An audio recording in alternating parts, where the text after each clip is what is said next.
आप सबको मेरा प्रणाम। भगवान श्री तिरुपति बालाजी वेंकटेश्वर स्वामी की आप सब पर कृपा बनी रहे। आज के इस लेक्चर में हम ये जानेंगे कि थॉट्स क्या है, वो कैसे आते हैं, उनका कोई प्रोसेस होता है, क्या ये एक पूरा मशीन बेस्ड प्रोसेस है, क्या जो माइंड की हमारी कंप्यूटिंग है, जो माइंड का अर्थमेटिकल जो इसकी वैल्यू है, या फिर अगर हम कहें कि हमारे माइंड का जो एल्गोरिथम है ये किस तरीके से काम करता है, और इसके अलग अलग वैल्यूज, इसकी क्या क्या प्रोपोजिशंस है कि हम इस दिमाग को डिकोड कर सकें। तो वही हमारा आज का लेक्चर है, जो कि है एक विचार, कि विचार क्या होते हैं, किस तरीके से ये आते हैं, कितने हमारे दिमाग में विचार आते हैं, कब हमारे दिमाग में विचार कम आ सकते हैं, एक जो स्टूडेंट है, एक जो विद्यार्थी है, वो विचारों को कैसे कंट्रोल कर सकता है, और विचारों की शक्ति क्या होती है। आज के इस लेक्चर में मैं कोशिश करूंगा कि पूरा लेक्चर मैं आपको इस थॉट प्रोसेस के ऊपर बता सकूं, और अगर जरूरत पड़ी तो हम इस टॉपिक के ऊपर और वीडियोस भी बनाएंगे ताकि वो हमारे लिए और यूजफुल रहें। तो चलिए अब हम इस टॉपिक को शुरू करते हैं कि विचार कहाँ से आते हैं। एक रिसर्च की गई थी, एक नहीं कई रिसर्च की गई हैं, जिनमें ये माना गया है कि जो ह्यूमन माइंड में जो इतने सारे थॉट्स आते हैं, माना जाता है कि 24 घंटे में एक ह्यूमन माइंड में एवरेज 6000 से 12000 थॉट्स आते हैं। कुछ रिसर्चेज कहती हैं कि ह्यूमन माइंड में 20 से 40,000 थॉट आते हैं। कुछ रिसर्चेज का तो ये मानना है कि 50,000 से 60,000 थॉट आते हैं एक दिन में, 24 घंटे में। तो ये जो ह्यूमन माइंड है, अगर इसका आप पूरी संरचना देखें तो ये बिल्कुल ब्रह्मांड जैसा है। ये डायरेक्टली जो सिग्नल्स है, जो ह्यूमन माइंड है, ये सिग्नल्स यूनिवर्स से ही रिसीव करता है, और जो ये अपनी बातें हैं ये यूनिवर्स में ही पहुंचाता है अल्टीमेटली। जो आपका ट्रांसमीटर है, जो आपका एंटीना है, वो डायरेक्टली जो सिग्नल्स है वहीं से ले रहा है। बट इसके ऊपर मैं आपको फिर कभी बताऊंगा कि कैसे जो ह्यूमन माइंड है, हमारे विचार हैं, वो कैसे जो डायरेक्टली यूनिवर्स से कनेक्टेड है। पहले तो मैंने आपको यही बताया कि एक एवरेज ह्यूमन माइंड में कितने विचार आ सकते हैं। जैसा कि मैं आपको एक एग्जांपल देता हूं कि आप एक सिनेमा हॉल में गए हैं मूवी देखने के लिए। ऑफ कोर्स मूवी देखने जाएंगे वहां पे, है ना। तो आप एक मूवी देखने गए हैं और काफी इंटरेस्टिंग मूवी है। इंटरेस्टिंग तो तब कही जाएगी ना कि आपके इंटरेस्ट की मूवी है वो। ये विचार है जो आपके दिमाग में बना हुआ है। कुछ चीजें आपको मुश्किल भी लग सकती हैं, और कई चीजों में हम बहुत गहरे भी उतर सकते हैं। एक मूवी जो हमने बोला कि आपको बहुत इंटरेस्टिंग लग रही है, वो इंटरेस्टिंग आपको इसलिए लग रही है क्योंकि आपके दिमाग ने पहले ही एक धारणा बना रखी है उस मूवी के बारे में। वो विचार ऑलरेडी आपके दिमाग में सेटल्ड है। वो किसी भी एक्टर की हो, वो किसी भी एक्टर की मूवी हो, जो आपको पसंद है, जो आपकी लिस्ट में आता है, आप उसी की मूवी देखने गए हैं, तो जो वो विचार है वो और दृढ़ हो जाता है आपका कि ये पिक्चर, ये मूवी, ये अच्छी ही मिलेगी। तो जो आपका कंसंट्रेशन का पावर है उस मूवी में, उसको देखने में, वो भी आपका उतना ही स्ट्रॉन्गर हो जाएगा। शायद से जो मैं आपको डॉट्स पकड़ाने की कोशिश कर रहा हूं, आप उनको पकड़ पा रहे हैं। मैं आपको ये नहीं कह रहा कि मूवी इंटरेस्टिंग है या बहुत अच्छी है। अभी हम मूवी से पहले की बात कर रहे हैं कि उस मूवी के बारे में विचार कहां से आया। उस मूवी के बारे में विचार हमारा तब आया कि हमने उस टाइप की मूवी, चाहे वो एनिमेटेड हो, चाहे वो फिक्शन हो, या फिर वो किसी गैंगस्टरिज्म पर बनी हो, या फिर वो किसी एपिक पर बनी हो, उस मूवी को हमें देखने में क्यों पसंद आ रही है? क्योंकि उस चीज में हमारा पर्टिकुलर इंटरेस्ट है। जो एक्टर उस मूवी में काम कर रहा है, ये हो सकता है कि वो हमारा फेवरेट एक्टर हो। इन रीजन से एक मेरे दिमाग में जो विचार की धारणा है वो बहुत पहले से बनी हुई है कि इस एक्टर की, इस टाइप की मूवी मेरे को हमेशा पसंद आएगी। अब आप मूवी हॉल में बैठ गए और अब आप आराम से अपना पॉपकॉर्न वगैरह लेके या फिर कोल्ड ड्रिंक लेके आप उस मूवी को देखने लगे। अब आपको वो मूवी, बाई चांस ऐसा हुआ कि वो मूवी बनी भी बहुत अच्छी हुई है। अब आप पूरा कंसंट्रेशन से वो मूवी देख रहे हैं। जब आपका कंसंट्रेशन उस मूवी में है, तो वो हाईएस्ट लेवल ऑफ कंसंट्रेशन है आपकी लाइफ का। उस मोमेंट में, उस पर्टिकुलर मोमेंट में आपने हाईएस्ट कंसंट्रेशन दे रखा है अपनी लाइफ का। रीजन क्या है उस चीज का? उसका रीजन है कि पहले विचार बना हुआ है आपके दिमाग में कि वो एक्टर है, वो कहानी अच्छी है, वो मूवी अच्छी है, वहां का एम्बियंस अच्छा है। उसके अलावा जो आप मूवी देखने गए हैं, उसका कंटेंट भी अच्छा होगा, ये सब रीजन है। And the most important reason कि जो थिएटर होता है, जो सिनेमा हॉल होता है, उसका जो एम्बियंस होता है बहुत अलग होता है। आपका जो पूरा कंसंट्रेशन है वो स्क्रीन पर है, आसपास की चीजों से आपका जो डाइवर्जन नहीं होगा दिमाग का, डाइवर्जन नहीं होगा दिमाग का, तो कंसंट्रेशन ऑफ पावर एक ही जगह पर रहेगा। जो विचार हैं उनमें उथल पुथल नहीं आएगा, विचार इधर उधर नहीं जाएंगे, क्योंकि पूरा एनर्जी कंसंट्रेशन कहां पे है? आपका स्क्रीन पर है।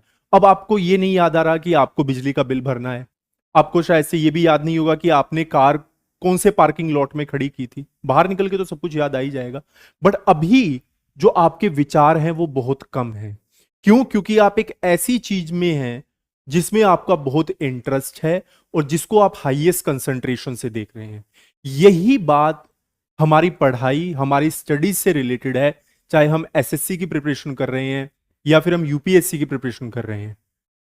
अगर हमारा उसमें जो विचार है, अगर हमारा उसमें मन ही नहीं है उसको करने का, तो हम उसमें कभी बेस्ट हो ही नहीं सकते। क्यों?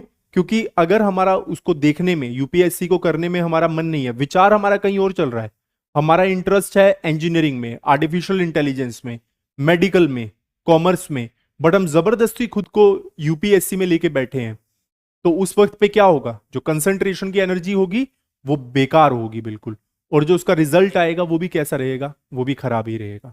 तो इससे मैं आपको ये समझाना चाहता था कि विचारों की शक्ति कितनी जबरदस्त होती है। कंसंट्रेशन आपकी कब बन पाएगी? जब आपका उस चीज में इंटरेस्ट हो, और अगर आपको वो चीज पानी है, ध्यान से समझिएगा, तो या तो उस चीज में आप अपना इंटरेस्ट बना लीजिए। अब आपको है कि सिविल सर्विसेज तो मेरे को आईएएस और डीएम तो बनना है, मेरे को कि मेरे को सीट पर बैठना है डीएम साहब की, बट डीएम साहब की सीट की कॉस्ट बहुत हैवी है, आपको वो गोल्डन डेज छोड़ने होंगे अपनी लाइफ के। तो अगर आप वो सेक्रीफाइस करने को तैयार हो और आप समझने को तैयार हो कि नहीं भैया इसमें इंटरेस्ट बनाना ही पड़ेगा, तब जाके कुछ बात बन पाएगी। तो ये विचारों की शक्ति है। अब ये जो विचार हैं, ये अनगिनत विचार आते रहते हैं हमारे दिमाग में। कुछ ऐसे विचार होते हैं कि जैसे पानी पी लेते हैं, किसी दोस्त से मिलाते हैं, कहीं पे बात कर लेते हैं, बट कुछ विचार ऐसे होते हैं जो अचानक से आए और चले गए, उन पे आपका कंट्रोल नहीं है।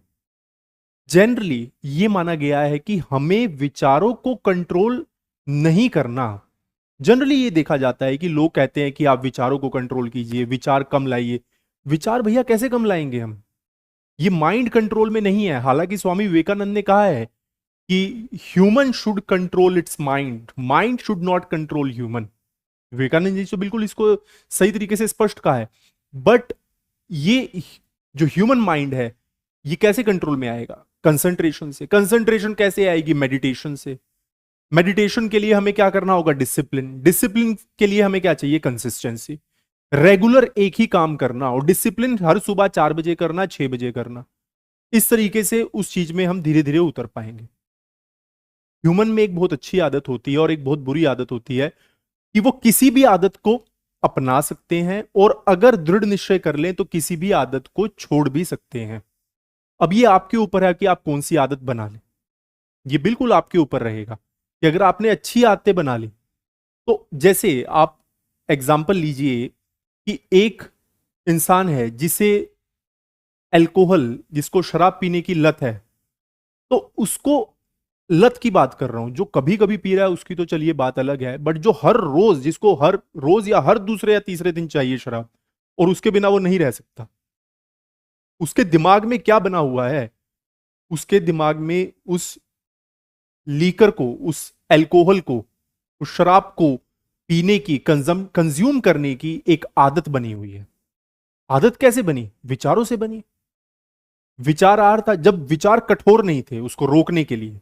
विचार कठोर होना चाहिए था कि अगर मुझे शराब नहीं पीनी तो मैं कभी नहीं पीऊंगा। इसका मतलब मैं ये नहीं कह रहा कि जो लोग शराब पीते हैं वो बहुत बुरे हैं, जो नहीं पीते वो बहुत अच्छे हैं। ऐसा कुछ क्लासिफिकेशन नहीं होता दुनिया में।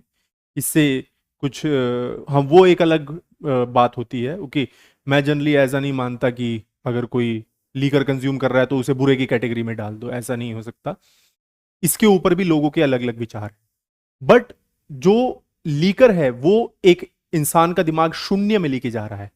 बट वो शून्य में कैसे जा रहा है उसका दिमाग? एक किसी चीज को कंज्यूम करके। रादर आपको अपने विचारों को शून्य में ले जाने के लिए जीरो माइंड जीरो माइंड के लिए आपको तपस्या करनी पड़ेगी। और तपस्या तो में कुछ ना कुछ आपको सेक्रीफाइस करना पड़ता है। आप कहें कि तपस्या आपकी लग्जरी में हो जाएगी, ऐसा नहीं हो सकता। चाहे वो अंबानी हो, चाहे वो एक रिक्शा वाला हो, चाहे एक नॉर्मल कोई भी इंसान हो मिडिल क्लास का, अगर उसको तपस्या करना है, अगर उसको तप करना है, तप का मतलब ही आप समझ लीजिए कि सैक्रिफाइस, कष्ट। तो आपको वो कष्ट तो उठाना ही पड़ेगा, ये क्लियर है।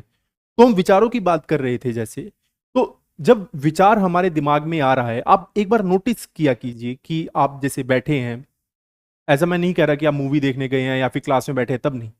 आप कहीं पे अपना नॉर्मल थोड़ा 10 मिनट निकालिए और खुद के साथ बैठिए। सबसे बड़ी बात होता है खुद के साथ बैठना। जब आप खुद के साथ बैठेंगे तो आप नोटिस करेंगे कि बहुत सारे विचार आ रहे हैं, अल्टीमेट अनगिनत विचार आ रहे हैं। बट उन विचारों का स्तोत्र क्या है? क्या उस विचार की जड़ तक जा सकता हूं मैं कि वो विचार निकल के कहां से आया? अब उस विचार की थोड़ी रूपरेखा को समझने की कोशिश कीजिए कि अगर मेरे दिमाग में ये विचार आया तो ये क्यों आया, इसका रीजन क्या है। जब आप उस रीजन को पकड़ना शुरू करेंगे, तब आप अपने मन पे थोड़ा बहुत कंट्रोल करना शुरू करेंगे। ये मन है, ये भागेगा, एक जगह से दूसरी जगह भागेगा, आप कंट्रोल नहीं कर सकते इसे। इसको खींच के लाना पड़ता है वापसी। जैसे आप पढ़ने बैठे, तो पढ़ते टाइम 99% स्टूडेंट एनकाउंटर करते होंगे कि इंस्टाग्राम का रील देख लेते हैं 2 मिनट, वो 2 मिनट देखते हैं, 20 मिनट और 2 घंटे कब हो गए। वो जैसे ही मन, ध्यान से समझिए, वो जैसे ही मन इस अंधकार से रोशनी की तरफ जब आपको लेके जाना है, और वो मन इस रोशनी से इस अंधकार की तरफ जा रहा है, तो जैसे ही अंधकार की तरफ वो जाने लगा, उसको पकड़ो और उसको दोबारा वहीं पे खींच के ले आओ। उस मन को मनाओ, उसको एक बार समझाओ कि अगर तेरे को रील्स देखनी ही है, अगर इंस्टाग्राम का रील देखना है या फिर यूट्यूब पे कोई वीडियो देखना है या फिर व्हाट्सएप पे कोई चैट करनी है, तो 10 मिनट रुक, ये काम हम करेंगे। उसको निरंतर प्रयास करवाइए आप। 10 मिनट की आदत को फिर 20 मिनट कीजिए, 1 घंटा कीजिए। इस तरीके से वो मन 1 घंटे तक वश में आएगा। और धीरे धीरे वो मन 2 घंटे, 5 घंटे और 10 घंटे तक भी वश में आएगा कि आप कंटिन्यूअस बैठ के पढ़ रहे हैं। और आप अपने तब आपका मन कैसा होगा कि आपको सिर्फ अपनी किताब ही दिखेगी, आपको ये नहीं दिखेगा कि इंस्टाग्राम पे कौन सा रील है या फिर मैं व्हाट्सएप पे किसी दोस्त से बात कर लूं। तो जो मन है वो इसी अंधकार में रहता है, बट उजाला हमेशा उसे बताता है कि तुम किधर को जा सकते हो, तुम्हारा रास्ता क्या है। पर एक मन की एक और बात है, विचारों की एक और बड़ी, बहुत बड़ी बात है। पता नहीं ये विचार कैसे बने, क्योंकि मैंने आपको बताया इसके ऊपर हमें बहुत डिटेल लेक्चर लेना पड़ेगा। ये जो विचार हैं, जो बुरी चीज है, मान लीजिए कोई नेगेटिव चीज है, उसकी तरफ तो बहुत जल्दी आकर्षित होते हैं।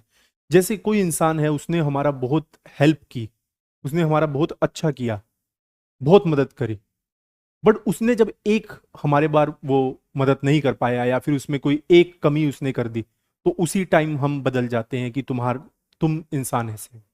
ऐसा क्यों है? ऐसा इसलिए है क्योंकि जो विचार हैं वो हमारे ऐसे ही हैं।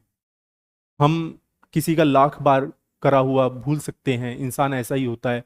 बट एक बार अगर वो मदद नहीं कर पाया तो हम उसको एक गुनहगार की कैटेगरी में डाल के खड़ा कर देते हैं। तो इसलिए जो विचार हैं उनको, उनका प्योरिटी, उनका प्योरिफिकेशन होना बहुत जरूरी है। जैसे आप आजकल बोलते हैं ना कि बॉडी डिटॉक्स, वैसे ही इसका भी डिटॉक्स होना बहुत जरूरी है। इसको साफ करना, इसके विचारों को सेटल करना। जो विचार की एक थ्योरी मैं आपको बताना चाहता हूं, थॉट अलाइनमेंट। ये बहुत इनोवेटिव कंसेप्ट मैंने ओरिजिनेट किया है। थॉट अलाइनमेंट का मतलब है कि अपने थॉट्स को अलाइन करना कि ये थॉट जरूरी है और ये थॉट बेकार है, इसका कोई यूज नहीं है। जैसे मान लीजिए कोई बहस है, आपकी किसी से बहस हो गई किसी मुद्दे के ऊपर, तो उस बहस का निष्कर्ष आज से 5 दिन बाद, 10 दिन बाद, 2 साल बाद कोई वैल्यू नहीं है उसकी, उस मूवमेंट के बाद ही उसकी कोई वैल्यू नहीं है। तो ऐसी चीज के ऊपर समझदार लोग, यशस्वी लोग, तेजस्वी लोग कभी भी अपनी एनर्जी इन चीजों पर खराब नहीं करा करते।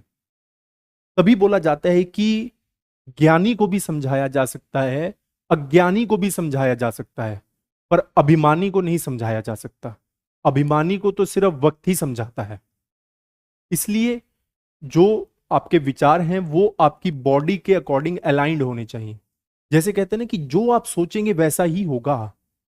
आप अगर अपने बारे में और अपने आसपास की जो आपका बॉडी का एनवायरनमेंट है ना, बिल्कुल पॉजिटिव होना चाहिए, बिल्कुल पॉजिटिव। ठीक है, प्रॉब्लम्स आएंगी, कोई आया नेगेटिव विचार लेके आया, उन्होंने आपको एक गार्बेज बॉक्स समझ रखा है। आप सबको आज के टाइम में वो अपने विचार लाते हैं, आपके ऊपर डालते हैं और आपके अंदर नेगेटिव विचार डाल दे। अब आपकी बॉडी कैसी है हमें क्या पता, हमारी बॉडी क्या पता ज्यादा नेगेटिव विचार को एब्जॉर्ब करती हो। अब ऐसे विचारों के साथ आप कैसे पूरा दिन निकाल पाएंगे और कैसे पूरी जिंदगी निकाल पाएंगे। आप लोगों के विचारों को सुनिए, बट उसको वहीं पे छोड़ दीजिए।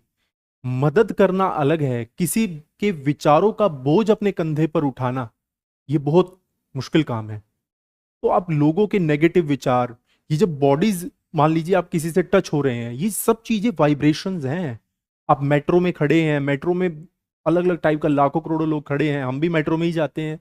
तो मेट्रो में जाते हैं तो अलग अलग बॉडीज, किसी से धक्का मुक्की हुई, किसी से टच हुई, किसी की फ्रीक्वेंसी कैसी है, किसी की वाइब्रेशन कैसी है, बहुत डीप बात बता रहा हूं मैं इस टाइम, उसकी एनर्जी मेरे में आ गई। तो ऐसे में हमें अपनी बॉडी की फ्रीक्वेंसी, अपनी बॉडी की एनर्जी इस तरीके से सेटल करके रखनी है कि दूसरे की एनर्जी, नेगेटिव एनर्जी हमारे अंदर ना आए। अब बेशक हम दूसरे को पॉजिटिव एनर्जी दें, उसका भी भला हो, बट दूसरे की नेगेटिव एनर्जी को हम कंट्रोल में रखें अपने। तो हमारे बॉडी के आसपास जो एनर्जी के चक्रास हैं उनको ओरिजिनेट करना बहुत जरूरी है। तो आज की इस लेक्चर में जो विचार है, थॉट है, ये हमारा लेक्चर 1 था इसका। इसी के साथ मैं नेक्स्ट लेक्चर में आपके साथ और भी बहुत सारे टॉपिक्स लेके आऊँगा कि जिससे आप विचारों को कंट्रोल भी कर सकते हैं और समझ सकते हैं कि हमें विचारों को कैसे यूटिलाइज करना है सही डायरेक्शन में। अगले लेक्चर में मैं आपको ये बताऊंगा कि आपके विचार आपको कैसे यूनिवर्स से कनेक्ट कर रहे हैं, और विचार जो है वो आप ही हैं। हम एक विचार ही हैं।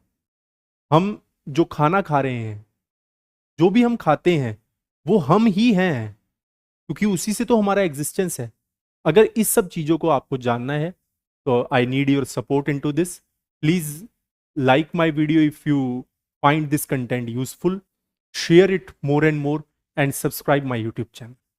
God bless you all. Thank you. The Lord Venkateshwara Swami keeps supporting you.